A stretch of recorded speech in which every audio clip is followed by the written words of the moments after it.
Fala pessoal, vou fazer uma curtinha aqui da NO07, né, que fala sobre a passagem de serviço. Eu vou fazer um resumo aí, gravei aqui, deu 1h e 5 minutos. Eu vou fazer um resumão aí dos pontos mais importantes, claro que não dá para falar de todos, né, mas vai uma curtinha aí, de modo para contribuir para a galera. Então, no artigo 3º aí que estabelece aí o rito de passagem de serviço, fala que ocorrerá preferencialmente entre 7h30 e 8h, tá? Preferencialmente, não se esqueçam dessa palavra. E seguirá aí na presença dos oficiais, comandantes de áreas e do pessoal que entra e sai de serviço, obedecendo uma ordem, né? Então tem os passos aí, né? Então necessariamente tem que obedecer esta ordem. Como é que a gente pode, na hora da prova, lembrar dessa ordem? Nós temos um mnemônico aqui, né? Não é meu. Uma vez eu ouvi, então assim, para quem inventou, parabéns, ficou ótimo. Pelo menos me facilitou muito lembrar da ordem através dele, que é o Cocô te disse desfile, tá? É só pegar as duas primeiras letras e a gente vai se remetendo aí aos passos, tá? Do rito. Então, primeiro é a conferência de pessoal, que é a famosa chamada, né? Para ver se não há faltas. O segundo é a conferência aí de materiais e equipamentos. O terceiro é o teste de prontidão das viaturas e equipamentos. O quarto é o dispositivo final e pré-eleção. Novamente, o pessoal entra em forma, né? Para saber se há alguma alteração ou não. O quinto é a cerimônia aí do hasteamento da bandeira nacional. E o sexto e último é o desfile das alas que entram e saem, os dois, tá? As duas alas, em continência ao oficial que entra de serviço. Ok? Mais um pouco. Então fica dispensada aí do item 5, né? Que é a cerimônia aí de hasteamento da bandeira nacional. As passagens executadas em horários alternativos, tá? Pela especificidade aí da OBM. E distantes mais de 30 minutos determinado para a solenidade. Então tem que obedecer essas duas regras aí para serem dispensadas aí da cerimônia do hasteamento da bandeira nacional. Não basta apenas a OBM ter essa nuance aí em relação à passagem de serviço ser executada em horário diferente. Ela tem que estar também distante aí do local aí para a solenidade, beleza? No item 2, fica dispensado do item 6, que é o desfile da ala que entra e sai em continência a quem? A oficial, qual oficial? O que entra de serviço, tá? As alas onde não possuam oficiais escalados, obviamente, se não tem ninguém para você prestar continência, né? Não tem por que fazê-lo. De serviço, eu não tenho ou, tá? Não tenho efetivo igual ou superior a 20 militares, tá? Vou falar mais alguma coisinha aqui. Sobre aqui, ó. Esse anexo 2, aqui, existem dois anexos aqui nessa norma, tá? O anexo 1 que fala sobre a conferência de pessoal e o anexo 2 sobre que é o dispositivo final. Não sei qual tempo, né? Apesar de no rodapé aí dessa norma ter escrito editado pela portaria número 155 de março de 2023, não consegui achar a portaria, porém, houve essa mudança discreta aí, não sei em qual tempo, acho que ano passado não foi, porque eu não lembro de ter reparado isso ano passado, mas antes, tá, da mudança, essa disposição formalizada aqui era uma salada, tá? O resgate ficava no meio, o ABS ficava para cá, o área ficava para cá, então assim, era uma salada.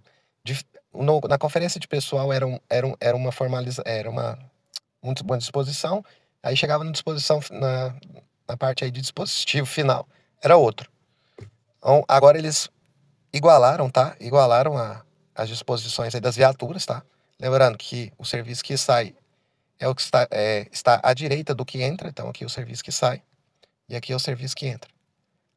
E qual que é a diferença aí em relação à conferência de pessoal para o dispositivo final? Então, temos no anexo 1, nós temos a conferência de pessoal, certo? Qual que é a diferença? A diferença é que lá na conferência de pessoal o área fica centralizado e não tem a participação do serviço administrativo. Apenas isso, beleza? Agora eu vou dar uma pausa e já vou fazer o do tempo-resposta.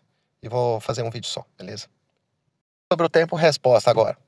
Qual que é a finalidade dessa norma aqui 17, que fala sobre o tempo-resposta? A aplicação da norma, ela visa definir os parâmetros aí para mensurar o tempo-resposta da corporação né, tem característica aí de soma, mais o das unidades operacionais da capital e da região metropolitana de Goiânia, de acordo com os horários aí registrados no sistema. Então fica definido aí que o tempo-resposta, ele é o tempo entre o horário de registro do atendimento até a chegada da viatura, correto? No artigo 6º aqui dessa mesma norma, estabelece aí que o tempo-resposta é o intervalo aí entre o tempo de registro. Então, nós temos aqui mais um tempo, tá? Que não está descrito aqui no artigo 2º, mas no artigo 6º fala em tempo de registro, tá? O tempo de despacho e o tempo de deslocamento. No artigo 6º, exclui aí o tempo de prontidão, tá? Porque se nós lermos aqui no artigo 2º, fala que é o tempo entre o horário de registro até o da chegada. Nós formos pensar aí que o tempo de prontidão ele está dentro deste intervalo aqui do artigo 2º. Porém, lá no artigo 6º, exclui-se, tá? Não considera o tempo de prontidão. Beleza? Então, só vou terminar aqui de falar sobre os tempos, né? Não define-se também os seguintes tempos. Então, nós temos aí o tempo de despacho, que é o intervalo aí entre o registro do atendimento até o quê? Até o despacho da viatura. Nós temos aí o tempo de prontidão, que é o tempo entre a composição da viatura até a saída da unidade. É uma atribuição aí do comandante de unidade, que é fiscalizar o tempo de prontidão aí dos senhores. Nós temos o tempo de deslocamento, que é o intervalo entre o empenho de viatura e o horário de chegada ao local, e o tempo de retorno à base, que é o tempo compreendido entre o término da ocorrência e o retorno para a unidade. Lembrando que este aqui também não considera aí para fins de cálculo do tempo de resposta, ok? Outra coisa,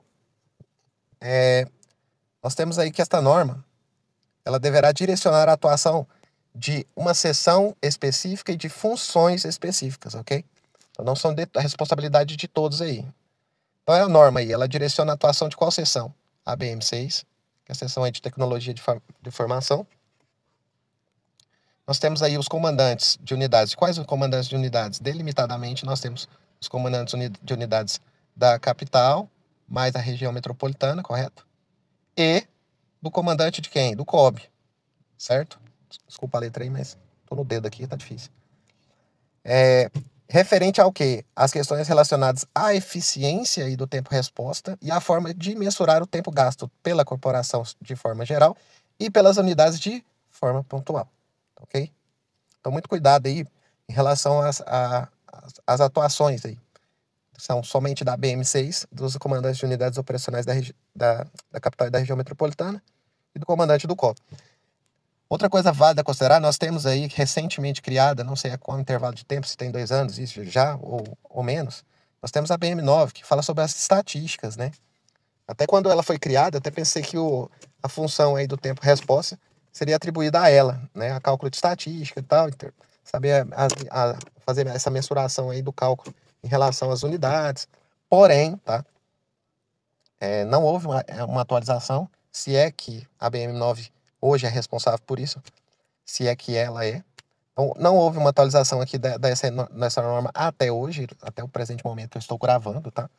Cheguei até a olhar na NA01 em relação às atribuições das seções, se foi incluída alguma coisa de tempo-resposta na BM9, porém não achei nada sobre tempo-resposta tanto na NA09, ou na NA01 não achei nada sobre a BM9 em relação ao tempo-resposta e nem na BM6, tá? Então, para hoje vale aí se perguntarem qual seção aí do Estado-Maior-Geral que a norma deverá direcionar a atuação, é a 6ª seção do Estado-Maior-Geral, ok? Valeu!